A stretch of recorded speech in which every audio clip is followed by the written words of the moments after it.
a philosophy of holes in horror, but also fantasy, science fiction, even the Western. This is a deep subject, and it's difficult to drill into. It really is. There are many modalities of holes themselves in fiction. You have sitting in a hole, confronting a hole, seeing a hole where it's not supposed to be, entering into the hole, digging through a hole. These are all different things philosophically. There's different things, different structures the hole touches on.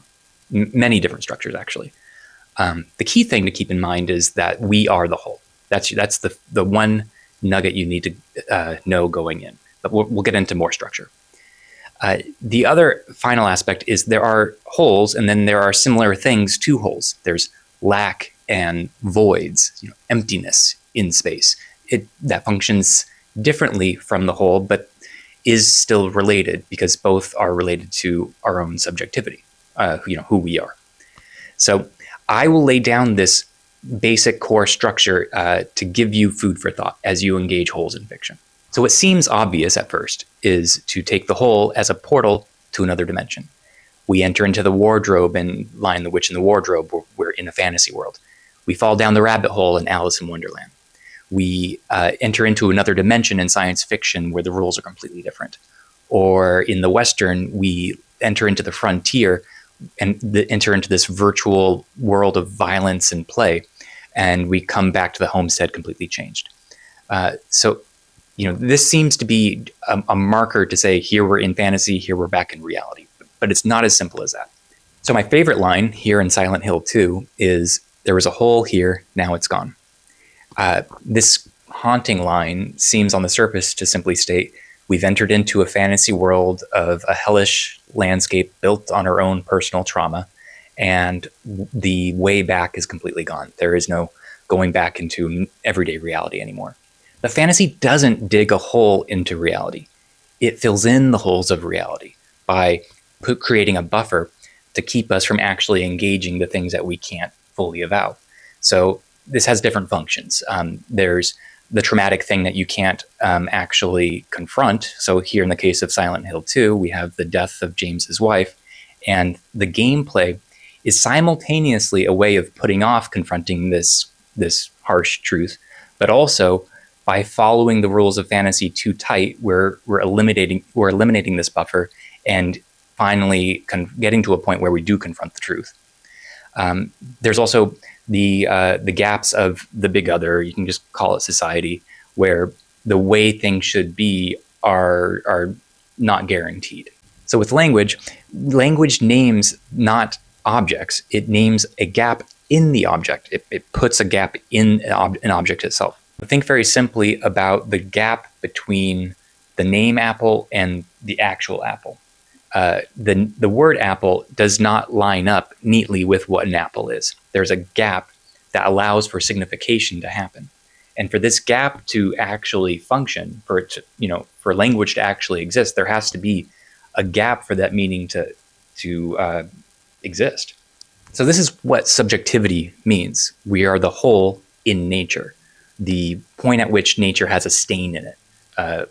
So our fact of being desiring beings, the ways in which we undercut our own best interests, these are expressions of nature at its most askew. So this is how, with Kant, nature is transcendentally constituted. We are engaging nature itself by the way in which we perceive it. So this is separate from the solipsism of it's all a private fantasy world. In order to perceive things, we have to actually perceive things. We are connecting with nature with our perception. And through that perception, things are askew. So that askewness is part of nature itself. So the separation between Kant and Hegel is Kant says there's this hard wall that we just can't get past, and Hegel says that hard wall is a feature of reality itself. On the other side of it is gaps, just nothing. So in other words, there are holes in nature. But there's also what we do with holes. And this basically is the distinction between desire and drive. Desire isn't functioning around holes. It is about us being lacking, or the other that desires, who becomes our own desire, is lacking. So you are able to desire and want something. but there's also a void within the object of your desire. So it doesn't matter what the object is. It's not the features. It's this inner gappiness, this void that becomes the object of our desire, mobilizes our desire, and the object itself doesn't matter. It falls away. So you get the thing you want, you no longer want it. You need to replace it with a new object. And the object itself can break and fall away, but it's the structure of desire that makes us desire. So this void structure isn't the whole of drive. Drive drills a hole into reality itself. The easiest example is thumb sucking. You have a need with nourishment, but the thumb replaces that need, and you turn the movement itself of sucking into a source of enjoyment. So the circular motion is around a hole. There's no object at all anymore. It's just the motion that generates enjoyment. So back in Silent Hill 2, we get to a point where we're drilling down into reality itself in order to see our fantasy through. So there's a structural relation there. So there's both a point at which you famously reach your hand into a very dirty toilet to retrieve a key in order to move on. And there's another point where you're jumping down a hole after a hole after a hole, I think in the prison. So drilling down into a hole is seeing one's fantasy through and no longer letting buffers keep it back at a safe distance, but approaching what's traumatic within the fantasy. So we are changing the fabric of reality itself. When we follow our fantasy through, we change completely, and our perception of reality itself alters, and it has outside implications as well. So think of how money moves the world, for example. Our phantasmatic relation to things affects the actual world. And so with Silent Hill 2, when we get to the very end, we can approach things with either some sort of serenity or utter horror. And these two things flip into each other very easily. So the wife becomes the monster. We have a good ending or a bad ending. It's at the 0 point where these things are the same thing. With David Lynch, we have the famous scene in Blue Velvet where we drill down into the earth and get to the squirmy worms that are underneath. Or with his cosmic moments where we're getting into this intense, noisy fabric of reality itself that isn't like the hard unknown, but it's the ground for which we can form fantasy and meaning in the world. So it's not ontological, it's pre-ontological. It's what allows for reality to exist. There's also obviously body horror in the way in which we're horrified if a hole opens up in our own body. So this obviously touches on abjection, which is, the excretions of our body need to be neatly put away, and they bother us if they aren't.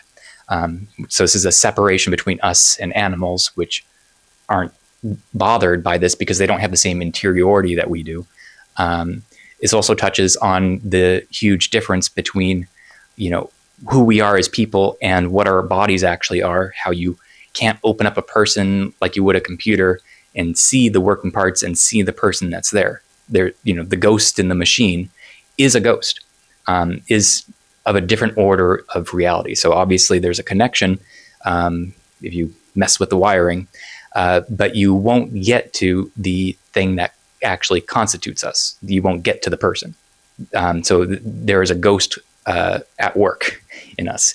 That's what the whole designates, this transcendental separate order of things. So again, with subjectivity, we're cutting a hole into reality. We're introducing radical freedom or ethics, a point at which the rules of harmonious reality no longer apply.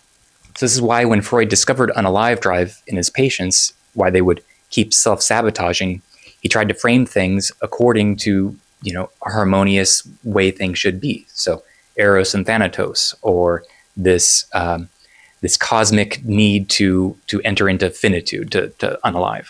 And that shows how that logic doesn't work. It doesn't apply to unalive drive. Unalive drive is nature at its most askew. It cuts a hole into the way things should be.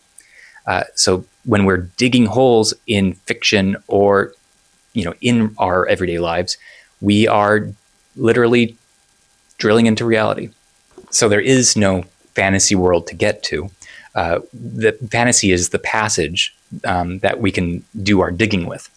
And at the end of it, we change our relation to ourselves and enter into a new mode of engaging the world, a new reality. So the radicality of the whole is clinging to fiction too tight so that it is no longer a buffer from the whole, but a way of drilling into it.